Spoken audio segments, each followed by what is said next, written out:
Bertemu lagi dengan saya, Jovan Gledek.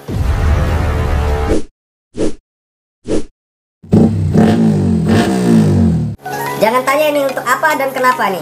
Ini adalah mikrofon eksternal import dari Jerman, bro. Nah, langsung aja nih teman-teman, nggak pakai basa-basi. Di video kali ini saya mau berbagi tentang yang namanya launch control.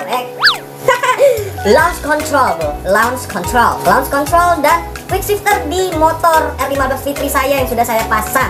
Tapi itu bisa untuk semua motor, bro. Coba teman-teman mungkin di zaman now pasti udah pernah denger lah yang namanya launch control dan quick shifter pada motor. Nah, tapi mungkin fungsi dan kegunaannya dan cara pemakaiannya seperti apa mungkin teman-teman ada yang belum tahu. Nah, di video kali ini saya mau berbagi untuk teman-teman semuanya. Di video ini saya akan kasih cuplikan demo quick shifter plus launch controlnya. Itu ada dua videonya, langsung saya gabungin di video ini, yaitu di motor R15 Fitri saya, si babi ecopot. Tadi sampai mana ya, bro ya? Oh ya, jadi ada dua video. Video pertama yaitu launch control plus quick shifter demo di motor saya R15 Fitri si babi Gledek.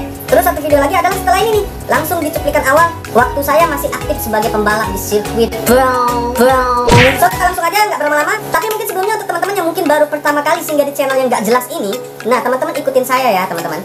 Angkat 10 jari teman-teman. Ya, ini 10 nih, 10 jari. Nah, 5-nya simpen. Ini 5. Kelingkingnya tutup, bro. Nah, udah kan? Jari ini tutup, bro. Jari tengah yang paling kotor ini ditutup, bro. Jempol ini juga ditutup, bro. Nah, udah? Kalau udah, tekan tombol subscribe-nya dulu, bro. Pademin tombol merahnya di bawah kanan ini. Oke, stay tune, langsung check it out.